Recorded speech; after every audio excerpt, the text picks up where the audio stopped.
Assalamualaikum warahmatullahi wabarakatuh. Alhamdulillah, tidak pernah berhenti kita sebagai seorang muslim selalu memuji dan memuja Allah. Karena memang dua susunan kata ini, Alhamdulillah, adalah telah dipilih oleh Allah subhanahu wa ta'ala sebagai kalimat syukur. Berterima kasih kepadanya. Termasuk nikmat yang melimpah adalah Allah masih memberikan kita kesempatan satu hari lagi pada hari ini untuk bisa menambah amal-amal soleh kita dan juga memohon maaf kepada Allah bila memang kita punya masa lalu diikuti dengan perbuatan-perbuatan dosa. Dan Ibnu Qayyim rahimahullah mengatakan termasuk tanda-tanda syukur seorang hamba kepada Allah adalah dia menggunakan fasilitas nikmat yang sedang ada di atas ketaatan kepadanya. Maka kita maksimalkan sebagai tanda syukur kepada Allah selain mengucapkan Alhamdulillah, seluruh potensi, energi, harta, dan apapun kesempatan yang Allah berikan di atas ketaatan kepadanya. Lanjutnya kita panjatkan salam hormat kita kepada utusan Allah Nabi besar Muhammad sallallahu alaihi wa alihi wasallam sebagaimana Allah telah perintahkan kita untuk mengucapkan salam hormat tersebut. Seperti biasa bila Allah mudahkan kita akan melanjutkan buku atau bedah buku 40 nasihat memperbaiki rumah tangga ditulis oleh Dr. Muhammad bin Saleh Al-Munajjid. Dan tanpa mengurangi penghormatan bagi ibu-ibu mungkin yang hadir, kalaupun ada sesuatu yang dihadapi dalam rumah tangga, saya tidak tahu apa masalahnya dan kita bukan sedang menyinggung itu, tapi kita sedang bicara tentang hukum agama berhubungan dengan masalah rumah tangga. Saya perlu mengingatkan kembali bahwasanya memang rumah tangga adalah bagian sesuatu bagian yang paling cepat membawa seseorang itu ke dalam surga. Jadi memang menikah, memiliki rumah tangga itu bagian yang luar biasa. Prestasi terbaik bagi seorang wanita dan laki-laki dalam Islam bila mereka punya status istri ataupun suami. Dan juga prestasi itu maksimal kalau berubah atau bertambah status menjadi ayah dan juga ibu. Nah, ini prestasi tertinggi dan harusnya setiap muslim dan muslimah menjadikan itu sebagai target utamanya. Karena kalau seseorang sudah berumah tangga dan menikah, maka dia secara otomatis mayoritas pahala bisa didapatkan dari tetangga bantalnya, pasangan hidup, dan juga dari anak-anak yang ada satu rumah dengan dia. Maka ini sumber pahala yang luar biasa. Bagaimana Nabi SAW mengatakan tentang wanita, istri manapun yang sholat 5 waktu, gak disebutin sholat-sholat sunnahnya. Artinya kalau dia sholat sunnah itu bonus tambahan. Kemudian berpuasa Ramadan setahun sekali, gak disebutin puasa-puasa sunnahnya. Dan kemudian yang ketiganya adalah mentaati, melayani suami dengan baik. Kecuali pada saat meninggal dunia, dia akan pilih dari 8 pintu surga yang ingin dia masuk. Terserah dia, bebas. Dan ini berarti pintu-pintu yang terbaik di surga bisa dimasukkan hanya mengerjakan 3 hal tadi. Kayaknya termasuk diantaranya masalah punya suami kan gitu. Mohon maaf tadi saya bilang saya tidak tahu keadaan ibu-ibu kalau misalnya ada yang berstatus janda atau yang lain, itu bukan bermaksud menyinggung, tetapi di sini saya berikan gambaran tentang hukum agamanya. Begitu juga dengan seorang laki-laki, bagaimana dia menjalankan hadis Nabi SAW, man tazawwaja faqad damina nisfa dinah, siapa yang menikah maka dia telah menyelamatkan setengah agamanya. Karena mayoritas godaan yang datang dari seseorang adalah lawan jenisnya. Kalau dia sudah memiliki pasangan maka secara otomatis dia akan terlindungi. Dan kita tahu definisi nikah dalam Islam adalah al-wata' atau hubungan biologis yang halal. Begitu juga dengan masalah anak-anak. Bagaimana Nabi SAW mengingatkan bahwasanya nanti akan ada orang hari kiamat, dia diberikan pahala bergunung-gunung atau diberikan derajat yang tinggi di surga. Lalu dia bertanya, dari mana ini? Dia tanya kepada para malaikat. Malaikat mengatakan adalah istighfar anakmu untukmu. Berarti memang adanya hubungan masalah peninggian derajat di surga, pemohonan ampun, dilipat gandakan pahala yang besar dengan adanya anak-anak. Dan tentu dengan cara juga mendidik mereka secara agami atau secara agama maksud saya. Sehingga dia menjadi anak-anak yang agamis, yang dekat dengan agama Allah subhanahu wa ta'ala. Dan nasihat-nasihat yang disampaikan oleh Dr. Muhammad hafizahullah masalah memperbaiki rumah tangga ini, yang dimaksud adalah berapa banyak orang yang sudah menikah tapi dia tidak hubungkan antara rumah tangganya dengan Islam, sehingga berjalan begitu saja. Bahkan banyak di antara kaum muslimin sendiri mungkin namanya Muhammad sebagai status suami ataupun ayah, atau berstatus bernama Aisyah misalnya, status istri dan ibu, tetapi tidak ada sama sekali tanda-tanda ciri kepribadian dan karakter Muhammad dan juga Aisyah pada diri mereka. Dari penampilannya, dari pergaulannya, dari penataan rumahnya dan segala macam hal.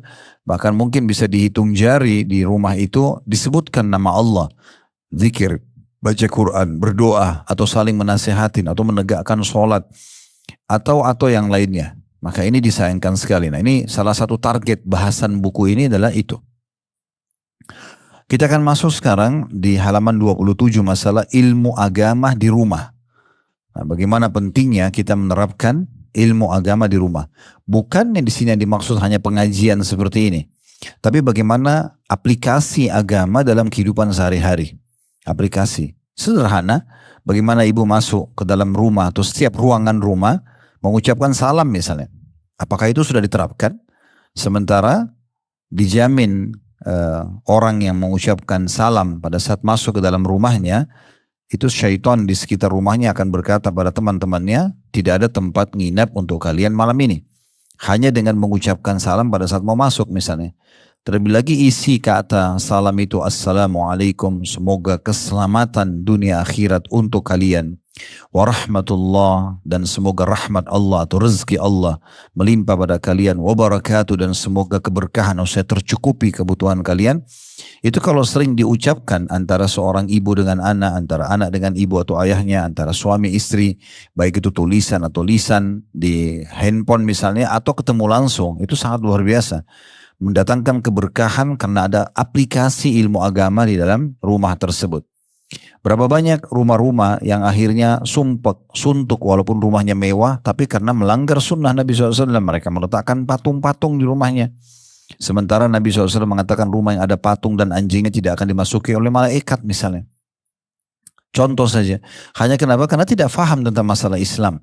Mereka melihat arsitektur yang ada atau yang berasal dari orang-orang non-muslim, ya, sehingga mereka meletakkan tanpa pernah berpikir apakah ini akan berpengaruh pada rumah tangga mereka atau tidak. Ya, ada pengalaman pernah kami bersama dengan beberapa teman-teman peruqyah pada saat masuk ke satu rumah, ya, itu suntuk walaupun rumahnya sangat bagus gitu ya.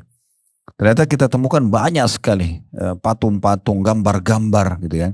Bahkan di depan rumahnya pun banyak simbol-simbol yang dia tidak paham sebenarnya itu simbol ritual agama lain.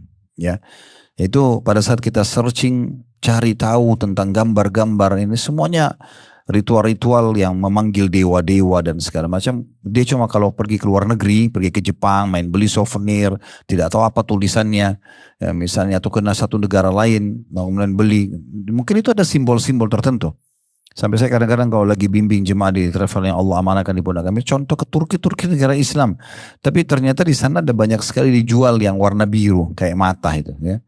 Itu saya tanya sendiri orang Turki, ini kenapa? Kenapa ini dijual? Apa? Dia bilang ini keyakinan hampir seluruh orang Turki bisa menyelamatkan dari mara bahaya. Makanya di busnya digantung, di mobilnya digantung. Terus saya jelaskan ini syirik kepada Allah. Nggak boleh tatayur, bergantung pada benda tersebut. Dengan mengatakan simbol mata bisa menyelamatkan, tidak ada urusannya sama sekali. Tapi orang-orang kita kalau berangkat karena tidak paham, main beli, bawa pulang, lalu kemudian dijadikan gantungan kunci, dijadikan hiasan di rumah dan segala macam. Contohnya gitu ya. Nah ini secara substansial bahasan tentang pentingnya orang paham ilmu agama Islam dan dia terapkan dalam hidupnya. Karena Islam mengajarkan semua kebaikan, Bu ya. Jadi ibu tidak usah khawatir dengan menerapkan Islam lalu kemudian terganggu dan rumah tangga, sama sekali tidak. Karena kalau orang terapin Islam sebagai seorang istri, dia menjadi istri yang sangat ideal. Kalau suami berarti suami yang sangat ideal. Orang tua berarti orang tua yang sangat ideal. Anak berarti anak yang sangat ideal, gitu kan. Pembantu juga begitu dan segala macam hal. Sampai ke masalah penataan rumah pun diajarkan dalam Islam. Ya, tadi sudah kita sebutkan tidak ada patung, gambar atau anjing. Begitu juga dengan toiletnya tidak boleh menghadap atau membelakangi kiblat. Ada hadis-hadis Nabi SAW. Dan banyak umat Islam tidak paham, mereka ikuti feng shui misalnya. Ya, bagaimana orang non-muslim menerapkan, oh kalau rumah itu begini maka akan sial, kalau rumah itu akan begini akan sial, ya. Sampai ada paman kandung saya pernah jual rumah dengan seseorang. Kebetulan karena beliau pernah di Mesir. Di Mesir itu salah satu contoh rumah tradisional orang. Biasanya atap plafon seperti ini pun masih dihiasi dengan kayu yang dibuat melintang. Kayak ciri khas rumah mereka gitu ya. Nah kebetulan di depan pintu karena dia hanya suka sama istrinya, begitu buka pintu dibuat ada celah mungkin seperti cuakan atau ruangan kecil depan pintu rumah kita ini, itu ada kayu. Dan kebetulan karena dia tidak menghadap ke pintu kayunya, begitu ada orang non muslim datang langsung dibeli rumah itu. Dan tidak ditawar harganya kalau tidak salah itu. Terus ditanya kenapa langsung beli? Ya karena ini menunjukkan rumah ini tidak sial. Apa hubungannya hanya karena kayu, melintang misalnya, contoh. Dan banyak hal-hal yang berhubungan dengan masalah hal-hal ini. Maka kita harus perhatikan ya, keperluan kita terhadap ilmu agama ini, ibu sekalian. Bukan hanya sekedar duduk seperti ini, tapi bagaimana kita memahami dan mengaplikasikan dalam kehidupan kita. Itu lebih kita butuhkan daripada makanan pada saat lapar, minuman pada saat haus, tempat tidur pada saat capek, obat pada saat sakit. Karena agama akan memandu kita nanti, mana makanan, mana minuman, mana obat, mana tempat tidur yang boleh dan tidak boleh, yang biasa dikenal dengan halal dan haram. Ya. Juga poin penting untuk saya titip pesankan ya Bu ya. Kalau kita misalnya, maaf saya tidak menyinggung siapapun, baru bisa mengaji di umur 30 tahun, 35 tahun, baru bisa baca Quran, mungkin tajwidnya baru bisa benar. Jangan ini diwariskan pada anak-anak. Jangan juga anak-anak, sudahlah ibu juga begitu kok dulu misalnya. Enggak, justru kita tutupin kekurangan kita di anak-anak itu. Kalau perlu mereka 10 tahun sudah hafal Quran. Kalau perlu mereka itu sudah harus menutup auratnya dari awal. Bukan seperti kita misalnya karena kita telat. Ya, kalau perlu mereka dari sekarang sudah sering mendengarkan hadis Nabi. Mereka sudah terbiasa bukan cuma sholat wajib. Tapi sholat tahajudnya, sholat duhanya sudah terbiasa. Harusnya begitu. Kita menutupi kekurangan kita justru di penyempurnaan terhadap ibadahnya anak-anak gitu ya. Ada orang luar biasa gitu parahnya. Jadi saya pernah menasihatin satu keluarga. Karena mampir ke situ, kemudian diminta nasihat. Saya nasihatin panjang lebar anak-anak muda di situ, ada beberapa anak-anak nasihatin mereka tentang hati-hati pergaulan bebas, narkotika, minuman keras dan segala macam bahayanya. Bagaimana kisah para salafus saleh, mereka duduk dengarin dan mereka sudah sepertinya tersentuh kalau saya lihat ya. Uniknya setelah selesai, saya pamit mau pulang lewat belakang rumah, rupanya ibunya anak-anak yang ada di situ tuh duduk sama anak-anaknya, kemudian dengan santainya seakan-akan apa yang saya jelaskan tadi itu semuanya habis ditepis sama ibunya sendiri. Nah, mana pacar kamu, kenapa kamu nggak bawa? Nah, teman kamu itu kan sudah cobain dan itu, kenapa kamu nggak coba? Jadi hal-hal yang ajaib. Tadinya minta saya nasihatin, malah sekarang ditepis sendiri. Jadi kalau begitu sayang sekali ya, lebih memilih anak-anaknya untuk terjerumus pada kesalahan. Jangan pernah gunakan lagi istilah, nggak apa-apa mumpung masih muda coba aja nak. Itu keliru ya.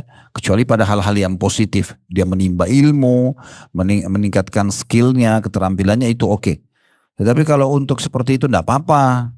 Masih sampai sekarang di waktu kita sudah dengan teknologi canggih sekarang masih harus kalau lulus SMA coret-coret bajunya dipiloks, mukanya ugal-ugalan di jalan, masih itu dianggap sebuah kenangan yang nggak ada masalah. Atau mengganggu orang lain, bajunya masih bisa disedekahkan, dikasih kepada adik-adik kelasnya yang tidak mampu. Kan masih banyak orang yang bisa berikan manfaat. Kenapa harus mewariskan hal-hal yang buruk ini? Ya, bukannya kita malah menjadi contoh-contoh yang baik. Nah ini dalam pembukaan kita berhubungan dengan sedikit gambaran pentingnya masalah ilmu agama itu. Ya. Dan ini bukan pilihan Bu ya. Ibu belajar agama bukan pilihan tapi sebuah kewajiban. Karena Nabi SAW mengatakan, talabul ilmi faridatun ala kulli muslim, menuntut ilmu dan menerapkan dalam kehidupan kita sebagai seorang muslim wajib hukumnya. Baik, saya akan bacakan dan ini berlanjut ya ke nasihat ke-8 dari 40 nasihat. Nasihat yang ke-7 kemarin tentang masalah pentingnya membaca Al-Baqarah di rumah untuk mengusir syaitan. Dan jangan sampai menjadikan rumah kita seperti kuburan ya, karena tidak ada tilawah Al-Qur'annya sama sekali. Ada sebagian rumah kaum muslimin Al-Qur'an terdengar kalau ada kematian saja ya. Atau mungkin karena kesurupan syaitan di ruqyah ya. Padahal sebenarnya tidak seperti itu. Al-Qur'an harus selalu terdengar di rumah. Itu nasihat ke-7 yang lalu. Sekarang nasihat ke-8 masalah pengajaran anggota keluarga berhubungan dengan masalah kewajiban-kewajiban mereka dalam agama Islam. Saya bacakan di nasihat 8 pengajaran anggota keluarga. Mengajar adalah kewajiban yang mesti dilakukan oleh pemimpin keluarga sebagai realisasi dari perintah Allah Subhanahu wa taala dalam surah Tahrim ayat 6. Ya ayyuhalladzina amanu qu anfusakum wa ahlikum naran waquduhan nas wal hijarah. Wahai orang beriman, jagalah dirimu dan keluargamu dari api neraka yang bahan bakarnya manusia dan juga batu. Ayat ini atau ayat di atas merupakan dasar pengajaran dan pendidikan anggota keluarga. Kenapa? Karena Allah perintahkan agar ibu dan bapak di sini itu mendidik anak-anaknya dan menyelamatkan mereka dari api neraka. Bagaimana caranya? Ya faham ilmu agama. Tahu mana halal, mana haram supaya selamat dari api neraka. Memerintah mereka dengan kebaikan dan mencegah mereka dari kemungkaran. Jangan pernah biarkan anak-anak tidur, ya, subuh misalnya. Oh kesian karena masih kecil. Kak, bangunkan, biasakan bangun. Tidak ada salahnya ibu kalau bangun sholat tahajud, ibu aja anaknya bangun, gak apa-apa. Walaupun dia masih ngantuk, dibiasakan aja pelan-pelan gitu ya. Ini kami coba terapkan ke anak-anak di rumah, Masya Allah lah. Ternyata awalnya gitu kayak ada beban ya. Nanti kesian, nanti gimana. Tapi setelah dibangunkan biasa aja gitu. Dan mereka hanya terbiasa, mereka terbawa dengan kebiasaan tersebut. Ya, sampai akhirnya setiap malam pun kita sudah tidak perlu ajarin lagi pada saat mereka sudah balik. Mereka sudah terbiasa dengan pola itu dan menganggap itu sebuah kebutuhan dia. Bukan lagi keharusan atau bukan karena nggak enak sama orang tua, karena keharusan dari orang tua, tapi mereka merasa itu sudah kebutuhannya. Itu tidak mungkin kita bisa cetak dan menjadikan mereka seperti itu dalam hitungan 5-10 menit atau 1-2 hari. Saya kasih contoh lain, misalnya ada sebagian ibu-ibu atau bapak-bapak, kadang-kadang nanti anaknya kalau mau menikah, sudah tinggal sebulan lagi menikah, baru dikasih kursus cepat. Ya, kamu harus begini, kamu harus begitu, kamu harus begini. Semua ditumpukin dalam satu masa. Gimana caranya dia mau lalui 50 tahun ke depan dengan 1 bulan kursus cepat, apalagi ada yang kadang-kadang cuma 2-3 hari. Ditumpukin, si ibu titip pesan apa, si ayah titip pesan apa. Dia bingung untuk membagi bagaimana nanti menata semua itu. Ini kekeliruan. Maksudnya dari kecil dibiasakan, dibangun kebiasaan pola-pola. Masuk kamar mandi, keluar kamar mandi, adab-adabnya, kebersihannya, doanya, mau tidur, bangun tidur, merawat rumah, pakaiannya jauh dari najis, dan segala macam hal yang harusnya sudah dicicil sehingga tidak menumpuk pada anak-anak tersebut. Nah, itu yang dimaksudkan di sini. Lalu penulis mengatakan di bawah ini beberapa komentar ahli tafsir tentang ayat tersebut. Surah At-Tahrim, surah nomor 66 ayat 6 tadi. Yakni berkaitan dengan kewajiban yang dibebankan atas pemimpin keluarga. Qatada berkata, Qatada ini seorang ulama yang masyhur, beliau mengatakan hendaknya dia memerintahkan mereka taat kepada Allah Subhanahu wa taala serta mencegah mereka dari kemaksiat atau dari maksiat kepadanya. N-nya besar kata ganti Allah ya. Hendaknya menjaga mereka untuk melakukan apa yang diperintahkan oleh Allah dan membantu mereka di dalamnya. Maka apabila kamu melihat kemaksiatan, hendaklah engkau atau kamu menjauhkan mereka darinya dan memperingatkan untuk tidak melakukannya. Bermula dari hal-hal kecil ya, makan dan minum dengan tangan kiri atau meniup makanan dan minuman, itu kan larangan dalam sunnah ada ya. Atau misalnya membuang-buang makanan, mubazir, mengambil yang berlebihan gitu ya. Atau ada makanan jatuh, sebenarnya dia makanan kering dan masih sunnahnya diambil. Yang kata Nabi SAW, kalau jatuh makanan kalian maka bersihkanlah, lalu makanlah dan jangan biarkan bagian dari syaitan. Kecuali cairan, kotor, mungkin ya susah untuk dibersihkan, beda.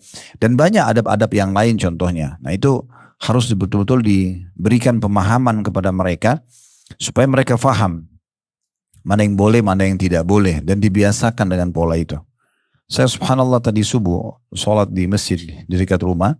Ada satu bapak, hampir setiap saya subuh di situ saya selalu lihat beliau ada membawa 2 anak kecil ya, laki-laki, mungkin anaknya 6 tahun, 7-6 tahun gitu, sama yang satunya 5 tahun adik kakak.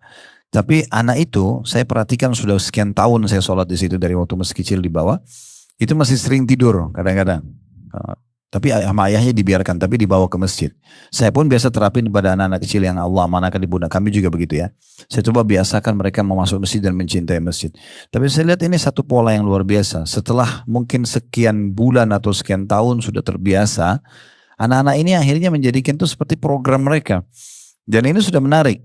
Tadi subuh saya lihat ayahnya duduk sambil zikir, mereka juga duduk sambil berzikir. Ayahnya ambil Quran, mereka juga ambil Al-Quran misalnya. Itu satu pendidikan yang sangat baik sekali ya. Sehingga akhirnya mereka sudah menjadikan itu program hidupnya. Kalau ibu selalu mengatakan kasihan masih kecil, nanti mengantuk, nanti aja dibangunin. Ini kata-kata nanti, nunda-nunda ini bahaya sekali. Sampai sebagian ulama salaf mengatakan menunda-nunda itu adalah awal kehancuran. Nanti aja saya baru murajaah Quran, nanti saja saya baru hafal, nanti saja anak saya baru belajar, nanti saja baru tutup aurat, nanti saja baru sholat duha, nanti saja baru zikir pagi petang. Kalau ajal datang gimana? Itu poin yang luar biasa yang harus kita perhatikan. Ada satu cerita di Saudi tentang seorang ibu dan ayah sibuk mendidik anak-anaknya dari awal dan mereka terus berdoa agar anaknya menjadi anak yang baik. Itu sampai kejadian yang luar biasa. Anak itu karena mungkin doa kedua orang tuanya dan kepedulian mereka untuk memberikan konsumsian yang halal masuk ke tubuhnya, selalu diingatkan setiap hari yang didengar adalah ceramah, pendidikan agama. Anak itu mengagetkan orang tuanya karena hampir setiap malam di saat sudah umur 5-6 tahun, itu mengetuk kamar orang tuanya di malam hari menjelang subuh dan selalu membangunkan sholat malam. Dan orang tuanya kena penasaran, coba dicek. Anak ini ketuk ini memang dia tulus karena mau sholat malam, dia paham atau tidak gitu ya. Mereka diam-diam, mereka buka pintu lalu tanya kenapa? Oh ya, karena mau ibu sama ayah sholat. Ya, baik, terima kasih. Lalu mereka tutup pintu, lalu kemudian sepakat suami istri coba kita lihat di kamar apa yang mereka lakukan. Apa yang dilakukan oleh anak. Begitu dilihat ternyata betul. Sudah ambil mukenahnya, udah sholat malam dengan sendiri, dia muraja ayat-ayat Al-Qur'annya, dan itu ternyata orang tuanya pikir oh mungkin kebetulan malam itu dia bangun. Besok dilihat sama juga, lusa sama juga, dan sampai berbulan-bulan sama terus. Padahal anak ini cuma umur 5-6 tahun. Kita bisa bayangkan anak ini kalau sudah gadis jadi bagaimana nanti? Kan gitu. Contohnya. Jadi gak ada kebaikan dalam menunda-nunda amal-amal soleh itu. Saya sudah bilang tadi di pembukaan kita, justru kita tutupin kekurangan kita Bu ya. Yang dulu kita kurang, belum bisa baca Quran, belum sholat malam, belum itu tutup di anak-anak kita justru. Jangan wariskan keburukan-keburukan pada mereka. Saya lanjutkan atau saya baca kembali, saya ulangi maaf ya, perkataan Qatadah. Hendaknya dia memerintahkan mereka taat kepada Allah Subhanahu wa taala serta mencegah mereka dari maksiat kepadanya. Hendaknya menjaga mereka untuk melakukan apa yang diperintahkan oleh Allah dan membantu mereka di dalamnya. Maka apabila kamu melihat kemaksiatan, hendaknya engkau menjauhkan mereka darinya dan memperingatkan untuk tidak melakukannya. Ya. Ada satu hal juga yang penting, misalnya kalau kita mau didik anak-anak ya, saya melihat ini anak-anak yang semua umumnya, ada beberapa anak yang Allah amanahkan di pundak kami, saya lihat pokoknya hampir sama, setan sudah goda dari masih kecil, terbiasa makan dan minum dengan tangan kiri. Contoh saja, itu sunnah Nabi. Kalau dikasih ke tangan kanan, dipindahin ke tangan kiri. Botol susunya kah, kue yang dikasih kah, atau apa saja.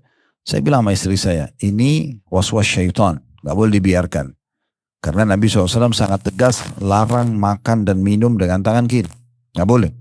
Kata Nabi SAW, jangan makan dan minum dengan tangan kiri, karena syaitan makan dan minum dengan tangan kiri. Jadi selalu ingatkan ya, selalu diingatkan. Tapi subhanallah setiap kali dikasih tetap aja terjadi. Jadi itu berlalu cukup lama. Sampai akhirnya mereka sudah mulai terbiasa, baru mereka akhirnya tidak melakukan lagi. Menguap dengan menutup mulut misalnya. Kata Nabi SAW, kalau kalian menguap, tutuplah. Kalau tidak, karena kalau tidak syaitan akan masuk dan menguasai tubuh. Dalam riwayat lain, syaitan akan menertawakan orang yang menguap dan tidak menutup mulutnya. Berapa banyak anak-anak yang melakukan ini, tapi orang tuanya tidak peduli. Ya, padahal sebenarnya itu sudah cukup membuat syaitan bisa menguasai anak tersebut kalau misalnya tidak dikerjakan sunnah ini. Contoh misalnya. Dan sekian banyak contoh-contoh yang lain berhubungan dengan masalah ini ya, yang harusnya diperhatikan. Termasuk dengan masalah tata cara tahara ya, pensucian diri. Maaf cebok.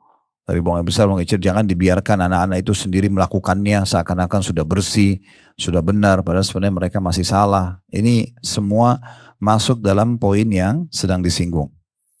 Ulama yang lain bernama Ad-Dahhaq dan juga Muqatil. Ini dua orang ulama, nama dua-duanya berkata, karena statementnya sama, maka disatukan oleh penulis. Merupakan kewajiban setiap muslim mengajarkan keluarganya dan kerabat dan hamba sahayanya akan apa yang diwajibkan oleh Allah atas mereka dan apa yang dilarangnya. Jadi perhatikan di sini ibu garis bawahi, merupakan kewajiban. Jadi bukan opsional untuk mengingatkan kepada ahli atau keluarga kita, anak-anak di rumah, pasangan hidup, mana yang Allah perintahkan dan apa yang Allah larang. Itu kewajiban, bukan pilihan. Tentu dengan cara-cara yang baik, cara-cara yang santun, ya. Begitu juga Ali radhiyallahu anhu mengatakan, ajari dan didiklah mereka. Maksudnya sesuai dengan ajaran agama. Banyak, maaf ini saya tidak singgung siapapun, tapi berapa banyak ibu-ibu yang selalu berharap anaknya menjadi anak yang soleh atau soleha atau hafidh Quran atau apalah prestasi yang diharapkan, tapi dia membiarkan mayoritas waktunya sama pembantu rumah tangganya. Yang mungkin sholatnya aja masih salah, mungkin masih suka tonton yang salah, mungkin masih suka berbohong, mungkin masih belum bersih badannya, mungkin segala macam. Lalu dia mimpi mengkhayal anaknya ini bisa seperti yang dia jadikan sebagai target. Bagaimana caranya? Sementara dia sendiri tidak pernah terlibat sama sekali dalam masalah pendidikan anak tersebut. Nah ini contoh-contohnya saja. Makanya Ali radhiyallahu anhu mengatakan di statement yang ketiga di situ ya, di paragraf ketiga, paragraf kedua, tepatnya di halaman 28, ajari dan didik mereka. Biarkan kita yang meraih pahala maksimal dari mereka. At-Tabari mengatakan, kita hendaknya mengajari anak-anak dan keluarga kita masalah agama dan kebaikan, serta apa-apa yang penting dan dibutuhkan dalam persoalan adab dan akhlak. Lebih bagus lagi kalau bisa dikurikulumkan. Garis bawah juga Bu penting ya, bahwasanya sekolah itu adalah setengah daripada pendidikan anak-anak, bukan sepenuhnya. Setengahnya lagi di rumah, gitu kan? Jadi ada sebagian orang tua juga begitu. Sudahlah, anak saya kan sudah sekolah di sekolah yang bagus, Islamic boarding school lah, segala macam, pesantren dianggap sudah cukup. Enggak cukup. Itu pendidikan mereka setengahnya masih ada di rumah. Dan mereka masih membanding-bandingkan tuh. Misalnya di sekolah gurunya bilang apa? Misal contoh, gurunya menyebutkan hadis tidak boleh makan dan minum sambil berdiri. Misal contoh. Nanti dia pulang rumah dia lihat ibunya sama ayahnya makan minum berdiri nggak? Nah, kalau makan minum berdiri ada kadang-kadang anak-anak yang ngomong, loh di sekolah kok ngajarin begini, kok ibu sama ayah beda? Ada juga yang tidak. Dia langsung membandingkan. Bagi dia mana yang lebih mudah. Oh gurunya bilang nggak boleh, tapi ibu ayah saya lakukan kok. Dia pilih mana yang lebih mudah. Kalau dia lihat ibunya sama ayah lebih mudah, maka dia lakukan itu. Atau lebih berpengaruh dalam hidup dia. Sehingga kita harus paham pendidikan itu harus dari dua sisi. Tangan nggak bisa bertepuk kedua sebelah saja. Harus dua-duanya. Kalau perlu ibu nanti kalau pulang sekolah anak-anak ditanya tadi belajar apa, ya ditanya kritis lah, tanya masalah itu. Biarin dia cerita. Atau juga ibu perlu tanya tentang teman-teman kelasnya. Saya kadang-kadang duduk sama anak-anak, walaupun saya tidak tahu nama teman-temannya, tapi saya selalu bilang sama mereka. Tadi nama kelasnya apa nak? Oh nama kelasku namanya ini. Oke. Ada berapa orang di kelas? Bahkan dia berpikir dia tahu. Oh, ada 22 orang. Siapa saja namanya? Ini si fulan disebutin nama-nama. Walaupun saya tidak perlu hafal nama-nama itu semua. Tapi dia merasa orang tuanya peduli dengan keadaan dia. Kemudian tanya, siapa di antara teman-teman kamu yang paling berprestasi di kelas? Yang paling baik siapa? Oh si fulan. Kenapa? Dia kalau disuruh sama guru dia dengar. Dia kalau dikasih tugas dia kerjakan. Nah berarti kamu harus seperti itu ya. Siapa di antara murid-murid di kelas yang paling malas? Oh si fulan. Kenapa? Suka tidur, suka ganggu orang. Nah nggak boleh seperti itu ya. Misal contoh. Nah itu kita hidup masuk ke alam mereka itu penting. Ya. Dan ini terjadi bukan hanya sekali atau dua kali. Sering. Ya. Bahkan anak-anak yang sudah dewasa pun begitu. Saya kadang-kadang duduk sama anak-anak yang Allah manakan yang sudah balik pun saya bahasakan kepada mereka. Tetap tanya, di kelas bagaimana nak? Di sekolah seperti apa nak? Baru mereka menjelaskan, ya kan keadaannya begini, keadaannya begitu. Kadang-kadang penjelasan, walaupun sekolahnya sudah sekolah Islam gitu, ternyata masih ada yang bergaul bebas. Kalau kita nggak nanya, dia nggak cerita. Begitu dia cerita, saya katakan, tapi itu nggak boleh ya nak. Dalam hukum agama begini. Misalnya kita jelaskan. Jadi dia paham gitu. Ya, contohnya. Jadi kita harus masuk juga ke alam itu ya. Sehingga setengah pendidikan itu di sekolah, formalnya, setengahnya harus ada sama kita. Bahkan kalau perlu kita bisa lebih dominan tuh bagus sekali ya. Kita lebih dominan, maksudnya kita malah mengontrol juga pelajaran-pelajaran di sekolahnya. Ya, sehingga kalau ada pelajaran di sekolah yang keliru, ya kita bisa mengingatkan, kita masih bisa diskusi sama wali kelasnya. Sehingga kita tidak membiarkan anak-anak itu terlepas begitu saja.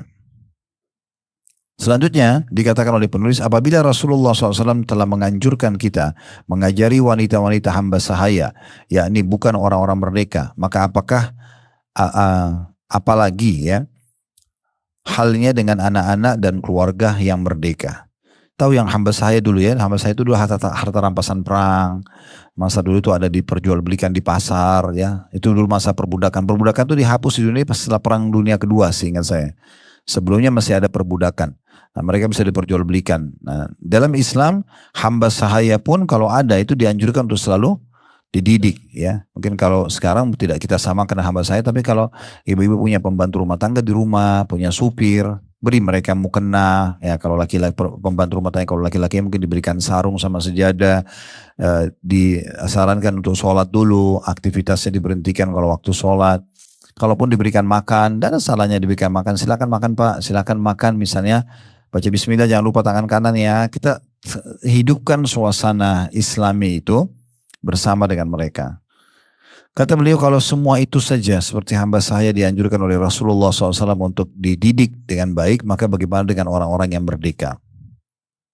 Imam Bukhari menyebutkan dalam sahihnya bab pengajaran laki-laki terhadap hamba sahaya perempuan dan keluarganya. Menulis sebuah hadis, salasatun lahum ajran, ورجل كانت عنده أمة فأدبها فأحسن تأديبها وعلمها فأحسن تعليمها ثم عاتقها فتزوجها فله أجران. Ada 3 orang yang mendapatkan 2 pahala, double pahalanya. Dari 3 ini salah satu yang disebutkan masalah pendidikan hamba sahaya. Tentu di masa sekarang tidak ada ya. Tapi ini kalau hadis Nabi SAW menyebutkan tentang masalah adanya hamba sahaya di masa itu. Dan seorang laki-laki memiliki hamba sahaya perempuan, lalu dia mendidiknya dengan baik, mengajarinya dengan baik, maksudnya pendidikan-pendidikan agama. Kemudian ia memerdekakannya lalu menikahinya, maka baginya 2 pahala. Jadi hamba sahaya juga boleh dinikahi dalam Islam, dan lebih besar pahalanya kalau dibebaskan dari keterbudakan. Tapi di sini yang kita titik beratkan bagaimana Nabi SAW suruh didik dulu agama. Diberikan pendidikan agama, baru kemudian melangkah untuk selanjutnya masalah pernikahan. Tapi kita garis bawahi masalah wa'allamaha fa ahsana ta'limaha. Bagaimana dia mengajarkan dengan pengajaran yang baik.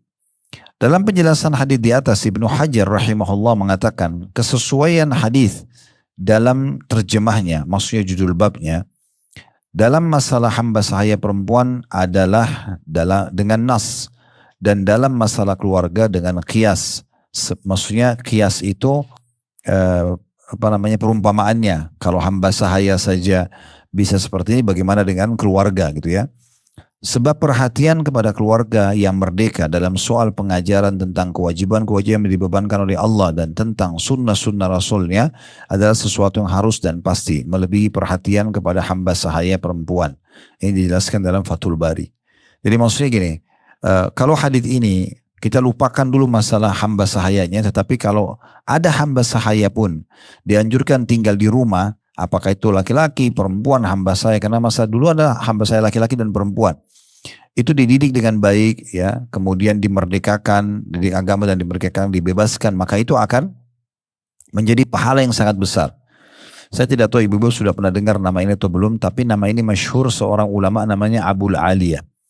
Abul Aliyah ini pernah menjadi seorang budak diperjualbelikan di pasar ya. Waktu itu di masa hidupnya beliau, dan ini gurunya ulama-ulama hadis.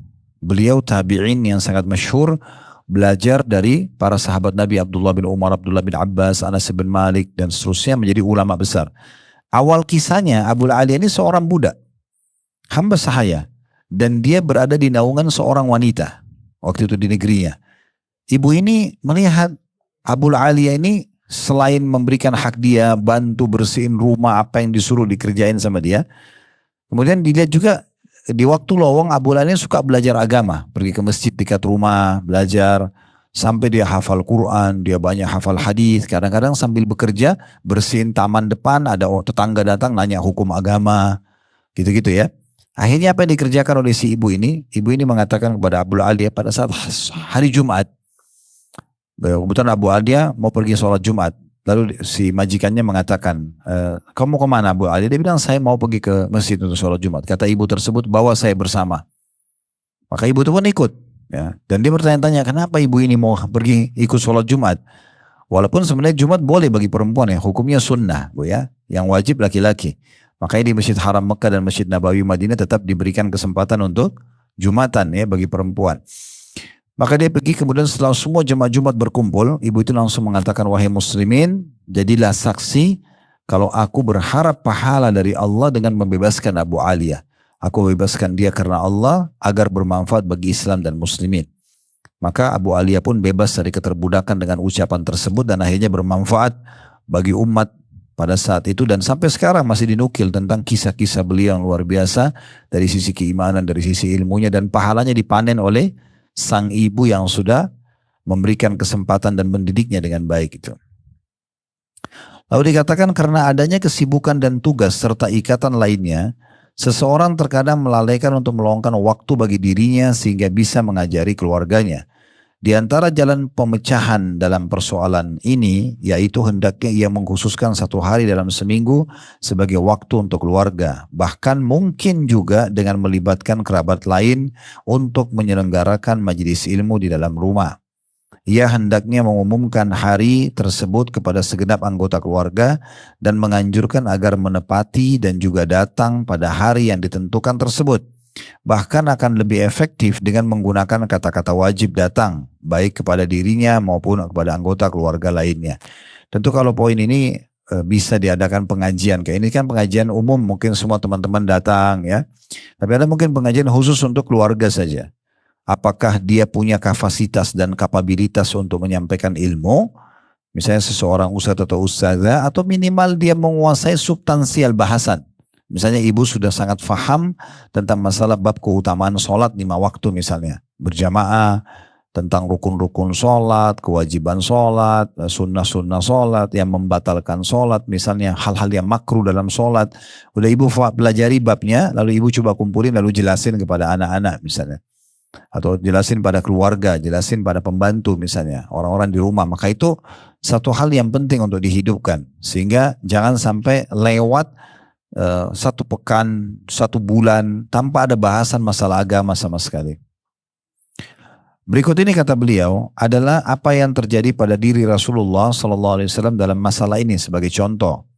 Imam Bukhari rahimahullah berkata, bab apakah bagi wanita disediakan haji khusus atau hari khusus, maaf ya. Apakah bagi wanita disediakan hari khusus untuk ilmu? Tanda tanya. Lalu ya beliau menyetir hadis Abu Sa'id al-Khudri radhiyallahu anhu, qalatin nisa'u lin-nabi sallallahu alaihi wasallam ghalabana 'alaika ar-rijalu faj'al lana yawman min nafsik wa fawa'adahunna yawman lakiyahunna fihi fawadahunna wa amarahunna. Para wanita sempat datang kepada Nabi SAW dan berkata, kami telah dikalahkan oleh kaum laki-laki dalam kesempatan bermulazamah kepada anda. Mulazamah itu maksudnya selalu duduk dengarin penyampaian nasihat-nasihat anda. Kami nggak bisa seperti laki-laki. Saf sholatnya di belakang, laki-laki di depan. Dan masa itu belum ada mikrofon pengeras suara. Ya, jadi laki-laki ini lebih dominan ilmu yang ambil dari anda. Karena itu buatlah untuk kami suatu hari dari diri anda. Lalu Rasulullah SAW menjanjikan mereka suatu hari untuk bertemu dengan mereka, dan Rasulullah SAW menasihati dan memerintahkan mereka. Maksudnya di sini penulis ingin titik beratkan, Nabi SAW aja luangkan waktu untuk para kaum wanita belajar, ataupun orang-orang yang khusus tidak bisa ya, mereka hadir di masjid, di majelis ilmu misalnya, lalu mereka didatangi lalu disampaikan kepada mereka tentang hukum-hukum agama. Gak ada salahnya ibu memberikan buku-buku anak-anak ya, daripada mereka baca komik. Mungkin di masa kita kecil dulu suka baca yang menghayal ya, Cinderella lah ya, atau apalah ya, yang toko-toko yang tidak jelas gitu ya, yang menggambarkan dia seorang pri punya tongkat bisa ini dan itu misalnya. Manfaatnya secara iman dan agama apa gitu ya. Sekarang kita sudah harus membacakan buku-buku buat mereka, kisah tentang Ummahatil Mukminin, sahabiat Nabi kalau anak perempuan misalnya, atau tentang sahabat-sahabat Nabi kalau laki-laki, ya kan gitu. Kemudian juga banyak hal-hal yang berefek ya. Semua toko-toko sekarang itu saya lihat kalau sudah mulai mau masuk tahun baru sekolah ya, tahun ajaran baru, biasanya sudah pada beli perlengkapan. Kemarin saya sempat juga jalan sama istri pada saat mau beliin buat anak-anak. Itu teman-teman saya temukan hampir semua buku tulis, pulpennya, tempat pensilnya, semuanya gambarnya nggak jelas. Gitu. Ya. Hampir semuanya gitu. Dan di situ anak-anak semua pada ini, temanku beli ini, pada mau ambil. Dan itu nggak jelas, toko-toko fiktif semua yang tidak masuk akal gitu ya. Sampai saya sempat berpikir, kenapa nggak ada seorang produsen muslim buat buku ya. Misalnya tulisannya itu aku anak soleh, aku anak soleha misalnya. Atau apalah ya gitu kan. Atau aku suka dengan atau aku beriman ya misalnya, atau aku bangga menjadi anak muslim, kan banyak sekali ya. Kenapa enggak buku tulisnya itu seperti itu, covernya, tasnya, tempat pensilnya, ini gambarnya robot, gambarnya ini, gambarnya manusia nggak jelas gitu ya. Dan itu terus saja kita sebagai orang tua mendukung itu ya. Ini sering saya singgung di pengajian ya gitu. Maaf saya sebutin nama-nama ini karena memang terlalu menyebar di tengah-tengah kita. Itu bahaya sekali pendidikan dengan Doraemon ya. Karena memang digambarkan boneka ini bisa memberikan apa saja. Kan bahaya sekali. Anak temannya punya masalah apa, solusinya ada sama dia. Maka dia bisa mengeluarkan apapun dari perutnya. Mungkin ibu yang dewasa kita ini kalau misalnya dengar, lihat nonton itu kita akan mengatakan, oh iya gitu ya. Itu cerita, kartun ya. Tapi kira-kira anak kita rekam itu enggak? Ya, kalau ibu beliin boneka itu ditaruh di kamarnya, mana ibu tahu kalau dia lagi sedih, atau dia lagi senang, lalu dia ngobrol sama boneka itu. Dia minta sesuatu misalnya. Apa bedanya boneka sama patung? Dia sudah aja ngobrol. Orang spraynya, gordennya, ya, di kamar semuanya itu gitu kan. Susah banget nih. Ya. Itu Mickey Mouse sama Minnie Mouse itu tikus. Tikus. Tahu tikus bu? Tikus itu hewan yang disuruh dibunuh dalam Islam. Gak boleh dipelihara kan tikus. Ya. Kata Nabi SAW 5 hewan yang harus dibunuh. Boleh dibunuh di tempat wilayah haram. Haram itu Mekah sama Madinah. Atau di luar wilayah haram. Ibu udah tahu hukum belum? Kalau di wilayah haram itu gak boleh bunuh hewan ya. Di Mekah, Madinah itu gak boleh. Ada wilayah haram. Wilayah haram itu gak boleh. Gak boleh cabut pohonnya. Gak boleh bunuh hewannya. Itu ada hukum-hukum sendiri ya. Tapi Nabi bilang 5 hewan ini bunuh saja di wilayah haram atau di luar haram. Pertama disebut tikus itu. Yang paling pertama tikus. Bagaimana bisa tikus ditokohkan? Itu kan orang-orang Yahudi yang buat gitu. Ya, gitu. Contoh, selain gambar itu juga nggak boleh gitu ya. Contohnya saja. Itu dan banyak cita-cita dalam masalah itu dibuat segala macam. Begitu juga dengan yang lain yang kartun Jepang atau Cina yang kurang ajar sama ibunya. Shinchan ya. Diajarin. Kita mungkin lucu ya kalau orang tua lihat. Oh iya lucu ya. Tapi itu bahaya banget itu. Nontonin anak-anak 5 menit bisa kurang ajar sama ibunya nanti. Kerjain orang tuanya segala macam. Contohnya ya. Saya pernah pas mau pergi taklim. Anak-anak di rumah. Mereka nonton TV lagi libur sekolah. Saya kebetulan karena walaupun tanggal merah gak libur. Taklimnya jalan itu. Ini boleh gak abati? Nanya saya gitu di rumah. Saya dipanggil abati kebetulan. Terus saya lihat, saya kaget gitu. Memang masih ada waktu pengajian. Lalu saya bilang, sebentar ya, coba berarti lihat dulu. Saya nonton. Itu yang film India atau apa itu, kartun. Ya. Krishna ya, namanya. Itu bahaya sekali. Itu kan dewa, dianggap dewa ya. Itu mereka nonton, saya minta nonton. Hanya 20 menit saya hitung itu. Itu luar biasa perusakan akidahnya itu. Luar biasa. Ceritanya waktu itu kebetulan episode yang itu. Dewa hujannya lagi ngambek, iya, nggak mau turunin hujan, terus dia diceritakan, digambarkan di atas langit, di atas awan, lagi duduk dengan singgasananya, dengan buah-buahannya, dengan para dayang-dayangnya, gitu ya, dan dia lagi ngambek, nggak mau turunin hujan. Lalu si anak kecil ini marah, dia ajak tantang berantemlah sampai menang, akhirnya hujan turun. Ini luar biasa gini ya. Yang menurunkan hujan hanya Allah ya. Dan tidak ada istilahnya ya seperti itu, ada dewa ini dewa itu, dan dia bisa mengalahkan 20 menit ini satu episode, dia punya sekian puluh episode. Bagaimana pendidikan anak-anak ini wah, dan sekian banyak contoh-contoh yang lain itu ya. Ini sayang sekali kalau kita tidak perhatikan dengan masalah-masalah seperti ini. Ibnu Hajar berkata dalam riwayat Sahal ibn Abi Saleh dari ayahnya, dari Abu Hurairah, mirip dengan kisah ini. Ia berkata, perjanjian kalian di rumah fulana. Maka Rasulullah SAW mendatangi mereka dan memberi ceramah kepada mereka. Dari hadis di atas kita bisa mengambil kesimpulan akan pentingnya pengajaran para wanita di rumah-rumah dan mengingatkan pula betapa besar perhatian para sahabat wanita dalam masalah belajar.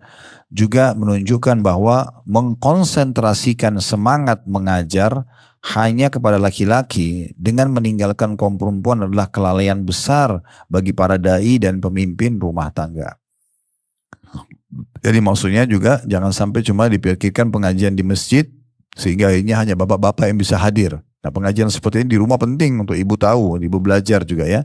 Itu diambil daripada sikap Nabi SAW dalam riwayat Bukhari tadi untuk menjawab respon sebagian ibu-ibu di Madinah yang minta untuk didatangi mereka khusus lalu kemudian menjelaskan ilmu-ilmu agama kepada mereka. Sebagian pembaca mungkin berkata, misalnya kita telah meluangkan waktu sehari dalam seminggu dan hal itu telah kita kabarkan kepada anggota keluarga. Lalu apa yang harus kita berikan dalam pertemuan atau majelis tersebut? Dan bagaimana pula memulainya? Sebagai jawaban dari pertanyaan tersebut, penulis mencoba memberikan ide dalam hal ini sehingga menjadi manhaj atau program atau metode sederhana untuk mengajar anggota keluarga secara umum dan bagi kaum wanita secara khusus. Yang pertama, Tafsir Al-Alama Ibnu Sa'ad. Ini ada satu orang ulama namanya Ibnu Sa'ad, dikenal ya. Sa'di, As-Sa'di, dikenal dengan tafsir Sa'di. Namanya Tafsir Al-Karim Ar-Rahman fi Tafsir Kalam Al-Mannan. Terdiri dari 7 jilid. Ya. Sajian dan bahasannya mudah. Tafsir ini bisa ditelaah dan dibaca per surat atau semampunya dalam tiap kali pertemuan. Tentu karena penulis ini Bu tinggal di Saudi, maka beliau mengarahkan ke buku ini ya. Kalau saya pribadi mengarahkan ibu-ibu cukup membaca tafsir. Kalau sekarang mungkin bisa di handphone kita di searching di Google surah tertentu. Dan selalu saya sarankan kalau di pengajian kami mulai kalau mau belajar tafsir dengan juz 30 saja. Juz 30 saja. Tidak usah lebih dari juz 30 dulu. Itu ada banyak sekali surah-surah pendek dan umumnya itu Makkiyah. Makkiyah maksudnya yang turun di Mekah Bu ya. Karena di Al-Quran ada surah-surah Makkiyah, ada surah Madaniyah. Surah Makkiyah yang turun 13 tahun pertama fase di Mekah dan Madaniyah berarti 10 tahun waktu fase Madinah. Nah umumnya surah-surah Makkiyah itu Bu berisikan tentang kisah umat sebelum kita yang Allah binasakan, tentang Fir'aun, tentang kaum Samud, tentang kaum 'Ad. Itu diceritakan. Kemudian juga menceritakan tentang masalah prosesi kematian, alam barzah, kuburan, tentang timbangan amal hari kiamat, tentang surga dan neraka. Itu isi-isinya itu tuh. Memang ini dasar, pondasi dasar yang menyentuh secara keimanan. Juga dari satu sisi surah-surahnya pendek-pendek. Pendek-pendek. Saya misalnya contoh pada saat jalan sama anak-anak kadang-kadang kalau mereka lagi mau minta ke satu tempat misalnya di hari libur misalnya, maka saya kasih syarat. Boleh, tapi dengan syarat. Harus bisa nyebutin 25 urutan surah Al-Quran. Misal. Jadi mereka tuh sudah harus hafal, sudah tahu saya akan lempar pertanyaan untuk mau minta restoran yang mereka suka misalnya. Atau ke satu tempat yang mereka suka. Mulailah dari Al-Fatihah yang pertama, Al-Baqarah yang kedua, Al-Imran yang ketiga, dan Nisa yang keempat. Mereka jadi hafal. Dan itu kita kasih syarat. Kalau mereka bisa, baru boleh. Kalau enggak. Contoh misalnya, sebutin 25 Nabi dan Rasul. Siapa itu Ulul Azm? Ya. Lalu pimpinan Ulul Azm siapa misalnya? Gitu. Sebutkan nama Khulafaur Rasyidin atau 10 orang sahabat yang masuk surga. Sebutkan nama istri-istri Nabi misalnya. Ada berapa orang dan siapa saja namanya gitu. Ya. Ternyata anak-anak itu tidak beda jauh juga sama ibu-ibu pengajian. Saya pernah tanya gitu, Bu, nama istri Nabi siapa? Ada yang bilang Fatimah. Ya. Ini sudah umur berapa masih tidak tahu nama istri Nabi, ini luar biasa. Fatimah dikatakan istri Nabi ini agak unik gitu ya. Dan kalaupun sebutin yang paling dihafal Khadijah, Aisyah. Yang lain mana udah enggak tahu. Padahal sebenarnya perlu. Dan bukan hanya sekedar menyebut nama, tapi bagaimana kita mempelajari tentang biografinya, kemudian baru kita terapkan dalam kehidupan kita. Jadikan mereka sebagai idola kita ya, sebagai idola.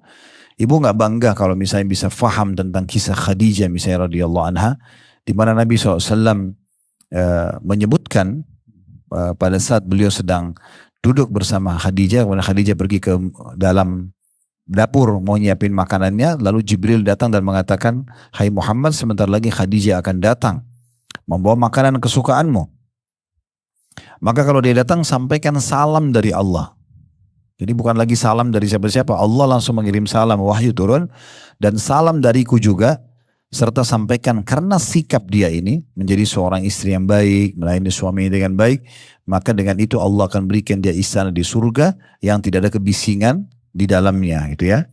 Ya itu kita perlu tahu kenapa Khadijah bisa dapat program seperti ini. Ada masalah apa nih? Gitu. Pelajari biografinya, cari tahu tentang dia siapa, beli buku-bukunya, baca artikelnya, dengarin ceramah para ulama tentang masalah itu. Nah itu contoh-contohnya. Kalau ini kita mulai dari poin 1 dulu ya. Tadi poin 1 masalah tafsir. Saya sarankan tadi saya bilang di juz 30 saja ya, surah-surah pendek. Sekarang juga saya lihat sudah banyak penerbit yang terbitin buku. Buku itu sifatnya berwarna untuk anak-anak, juz amma ya. Nah, itu sangat bagus tuh ayat Al-Quran dengan terjemahannya. Nah. Kemudian yang kedua, Riyadhus Shalihin ini tentang buku hadis ya, dengan komentar dan keterangan serta pelajaran yang bisa diambil dari tiap-tiap hadis. Dalam hal ini bisa merujuk pada kitab Nuzhat Al-Muttaqin. Ya, ini termasuk juga anjuran untuk berarti selain belajar tafsir juga ada hari belajar hadis ya. Mungkin kalau Riyadhus Shalihin ini rekomendasi beliau cukup besar ya karena ini ribuan hadis ya. Kalau saya sarankan mulai dengan hadis Arba'in Nawawi, 40 hadis Nawawi ya. Bukunya kecil, buku saku. Ada matan isi hadis sama terjemahannya. Ibu bisa beli mungkin 15 ribuan satu. Ibu baca dulu, setelah ibu sudah mulai tahu ayat hadis dan terjemahannya, kemudian ibu mulailah buat atau dibacakan kepada anak-anak. Baca hadis. Kemudian yang ketiga, husnul uswa bima sabata anillahi wa rasulihi fi an-niswa. Karya Siddiq Hasan Khan. Ini tentang bahasan tentang masalah wanita ya. Ini adalah buku begini ya. Mungkin kalau ibu lihat tergantung kondisi dan keadaan. Kalau masih anak-anak, laki-laki perempuan masih bisa digabung. Dan kita bahas tentang 25 Nabi dan Rasul. Tentang surah-surah pendek dan segala macam. Tapi kalau sudah pindah ke masalah balik. Anak laki-laki balik, anak perempuan balik, sudah beda bahasan mereka. Sudah beda diskusi kita. Sudah beda buku rujukan yang kita kasih ya. Juga bisa ibu buat pertandingan. Misalnya di sini sayembara siapa yang bisa menyelesaikan baca buku ini. Di akhir bulan kita akan buatkan pengetesannya, yang juara akan dapat hadiah ini misalnya. Sehingga mereka sibuk untuk mengerjakan dan membaca buku-buku itu. Juga penting untuk diajarkan kepada wanita beberapa persoalan hukum fikih. Misalnya hukum bersuci, haid, hukum sholat dan zakat, puasa dan haji. Jika mereka telah bisa melakukannya, demikian pula hukum makanan dan minuman, pakaian dan perhiasan, sunnah-sunnah fitrah dan para mahram, hukum lagu, gambar dan seterusnya. Artinya perlu kita jelaskan juga kepada mereka tentang hukum-hukum agama. Bisa juga ibu secara khusus ngajarin, ya bisa juga ibu kalau tidak khusus ajarin, per kasus aja, per kasus apa yang sedang dihadapi depan mata. Kalau itu salah kita ingatkan, kalau itu benar kita ya dukung, ya kita berikan dukungan. Di antara rujukan-rujukan penting dalam masalah-masalah tersebut yaitu fatwa-fatwa para ulama seperti kumpulan fatwa-fatwa Syekh Abdul Aziz bin Baz. Ini salah satu ulama di Saudi yang sudah meninggal rahimahullah. Syekh Muhammad bin Shalih Al-Utsaimin dan ulama-ulama lain selain mereka. Baik itu berupa buku maupun rekaman kaset. Termasuk dalam kategori jadwal pengajaran wanita dan keluarga adalah dengan mengingatkan mereka untuk mengikuti berbagai ceramah umum yang disampaikan oleh para ulama. Maksudnya biasa memperdengarkan kepada mereka ceramah ya, atau penuntut ilmu yang terpercaya di bidangnya. Ya, sampai sini saya batasi dulu ya, ini tanda koma, nanti kita lanjutkan. Saya tiba-tiba teringat ada satu teman saya, seorang ustadz gitu. Masya Allah retorika beliau dalam ceramah bagus banget gitu ya. Pengaruhnya juga besar sekali. Tapi saya kaget waktu itu dia sempat, saya nggak usah sebutin namanya, beliau sempat mengatakan pada saya tiba-tiba di WA, Ustadz saya mau ketemu. Ada yang ingin saya bicarakan. Oh ya silakan. Datanglah beliau ke kantor kami. Saya kaget ternyata datang sama timnya, kemudian datang sama istri, sama anaknya. Dan anaknya kecil, laki-laki. Dia bilang saya datang khusus memang sebenarnya selain ketemu, juga mau mempertemukan antum sama anak ini. Oh salah itu 5 tahun atau 6 tahun. Oh ya silahkan. Saya pikir cuma mau salaman biasa. Ternyata tidak, dia bilang. Anak ini punya kisah, dia bilang, cerita khusus. beberapa mungkin 1 tahun yang lalu, kalau saya tidak salah ingat, beliau bilang saya 1 tahun yang lalu atau beberapa waktu yang lalu, anak ini sudah mulai minta handphone. Nah, lihat teman-temannya minta handphone gitu. Terus saya sama istri bingung, ini gimana nih? Anak ini kalau selalu minta handphone, selalu mau pakai handphone ibunya. Ya, ini kalau dibiarkan nanti dia tonton sembarangan gitu. Akhirnya kami tidak ada opsi lain kecuali memberikan, karena selalu ada desakan, tapi kita kasih syarat. Boleh pakai handphone, tapi yang ditonton adalah ceramah misalnya. Dibilang gitu, dikasih syarat sama dia.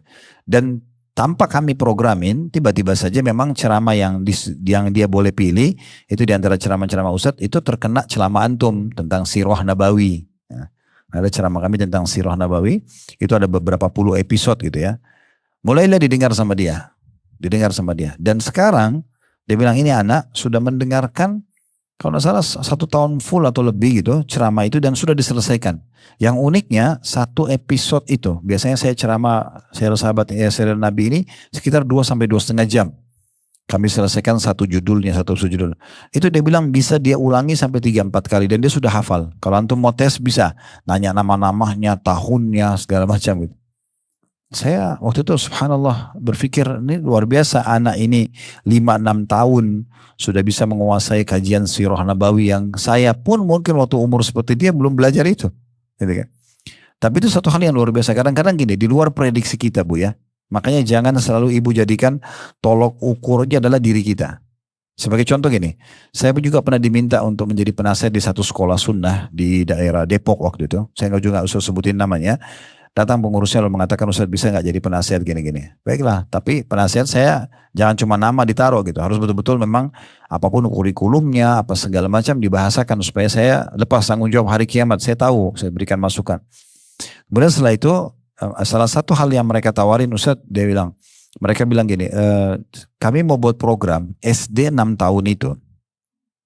Per 1 tahunnya hafal 5 juz. Jadi kelas 1 SD hafal 5 juz dalam 1 tahun ya. Nanti dipecah-pecah. Kemudian kelas 2 SD hafal 5 juz. Jadi nanti kalau 6 tahun SD hafal 30 juz.